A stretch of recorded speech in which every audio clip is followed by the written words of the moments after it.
അസ്സലാമലൈക്കും വറഹ്മത്തുള്ളാഹി വബറകാതുഹു. ഹായ് കൂട്ടുകാരെ, എല്ലാവർക്കും സുഖമാണെന്ന് വിചാരിക്കുന്നു. ഇന്ന് ഞാൻ വന്നിട്ടുള്ള അച്ചാറിൻ്റെ റെസിപ്പിയുമായിട്ടാണ് കേട്ടോ. ഈ രീതിക്ക് നിങ്ങൾ ഏത് അച്ചാർ ഉണ്ടാക്കാനോ ഉണ്ടാക്കി നോക്കുന്നത്. ഇത് വെളുത്തുള്ളി അച്ചാറാണ് കേട്ടോ. അപ്പോൾ ഞാൻ ലാസ്റ്റ് വെളുത്തുള്ളി എടുത്തിട്ടുണ്ട്. ഒരു മൂന്ന് നാല് പച്ചമുളക്, ഒരു കഷ്ണം ഇഞ്ചി, ഒരു വലിയ കഷ്ണമാണ് ഇഞ്ചി കേട്ടോ. ഇതിപ്പോൾ 50 ഗ്രാമാണ്. പിന്നെ മറ്റത് 150 ഗ്രാമാണ് കേട്ടോ. ഗ്രാമളവിൽ പറയുകയാണെങ്കിൽ. അപ്പോൾ ഇത് നന്നായിട്ട് കഴുകിക്കാണ്ടിട്ട് തൊലിച്ചിടണമെങ്കിൽ തൊലിച്ചാൽ, അല്ലെങ്കിൽ തൊലിക്കാതെ നന്നായിട്ട് കഴുകിക്കാണ്ട് അരച്ചെടുക്കുക. അത് നന്നായിട്ട് ഒരു 2-3 തണ്ട് കറിവേപ്പില ഇട്ടുകൊണ്ട് നന്നായിട്ട് വെള്ളം ഒഴിച്ചാണ് അരച്ചെടുത്തിട്ടുണ്ട്. പിന്നെ ഒരു കഷ്ണം ഇഞ്ചും ഒരു 3-4 അല്ലി വെളുത്തുള്ളിയും കൂടി ഒന്ന് സ്ലൈസ് ചെയ്ത് വെച്ചിട്ടുണ്ട്. ഇത് അച്ചാർപ്പൊടി ഉണ്ടാക്കി വെച്ചാണ് കേട്ടോ. ഇതിൻ്റെ ഇതൊക്കെ ഞാൻ അച്ചാറിൻ്റെ ഇതൊക്കെ റെസിപ്പി ഇട്ടതാണ്. അപ്പോൾ ഇത് പുതിയ ചാനലായത് കാരണത്താൽ ഇത് ഇട്ടിട്ടില്ല. അപ്പോൾ അതൊക്കെ ഞാൻ പറഞ്ഞു കേട്ടോ. പിന്നെ ഞാൻ എടുത്തിട്ടുള്ള കടലെണ്ണയാണ് കേട്ടോ. നമ്മൾ പീനട്ടില്ലേ, അതിൻ്റെ എണ്ണയാണ് എടുത്തിട്ടുള്ളത്. അതിലേക്ക് ഇപ്പോൾ ഈ ഒരു ബൗളിലേക്ക് ഞാൻ മസാലകളെല്ലാം കൂടി ഇട്ട് കൊടുക്കുക. ഇത് ഞാൻ സ്ക്രീനിൽ എഴുതി വെക്കാം കേട്ടോ. അതിൻ്റെ ഇൻഗ്രീഡിയൻസും കാര്യങ്ങളൊക്കെ ഞാൻ സ്ക്രീനിൽ തന്നെ എഴുതി വെക്കാം. ഇതിപ്പോൾ ഞാൻ നിങ്ങൾക്ക് പറഞ്ഞു തന്നിട്ടുണ്ടെങ്കിൽ വേഗം പറഞ്ഞിങ്ങനെ പോകുമ്പോൾ അപ്പോൾ നിങ്ങൾക്ക് മനസ്സിലായി കിട്ടില്ല. അപ്പോൾ അത് നന്നായി എണ്ണ ചൂടായതിൻ്റെ ശേഷം ആ ഒരു ഇതിലേക്ക് മസാലയൊക്കെയാണ് വെച്ച് കൊടുക്കുക. ഇത് പിന്നെ ചെറിയ ജീരകം, വലിയ ജീരകം, കടുക്, പിന്നെ ഇതില്ലേ എന്താണ് അയമോദകം, അതാണ് കേട്ടോ. പിന്നെ പൊടിയായി കട്ട് ചെയ്ത ഇഞ്ചും വെളുത്തുള്ളിയും കൂടി അതിലേക്ക് ഇട്ടുകൊണ്ട് നന്നായിട്ട് പൊടിച്ചെടുക്കുക.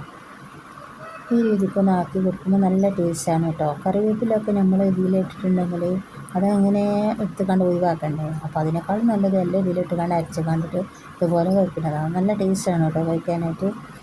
അപ്പോൾ ഇതുപോലെ ഞാൻ കറിവേപ്പിലേൻ്റെ അച്ചാർ ഇട്ടിട്ടുണ്ടായിരുന്നു. കാണാത്തവരുണ്ടെങ്കിൽ കണ്ടു നോക്കുക. അത് നല്ല ടേസ്റ്റാണ് കേട്ടോ അച്ചാർ. അത് ദോശയ്ക്ക് എന്തിലേക്ക് വേണമെങ്കിലും കൂട്ടാൻ പറ്റും.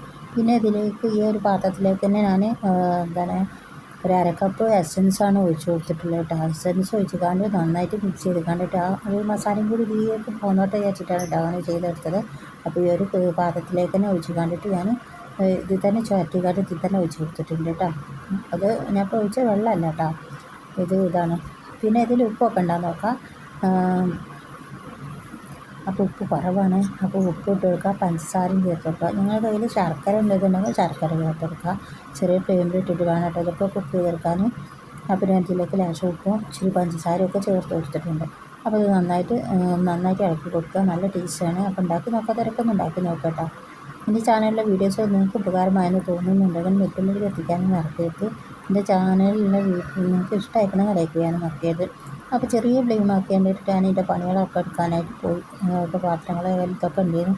അപ്പോൾ അതൊക്കെ പണികളൊക്കെ ചെയ്യാൻ വേണ്ടിയിട്ട് നമുക്ക് ചെറിയ ഫ്ലെയിം ആക്കി കൊടുക്കാം കേട്ടോ. എന്നിട്ട് ഇതിലത്തെ മൂടിയിട്ട് വെള്ളമൊക്കെ ഇറക്കി വന്ന് തുടച്ച് നോക്കണേ. ഒഴിച്ച് കണ്ടിട്ട് നമുക്ക് ഇതാക്കി കൊടുക്കാം.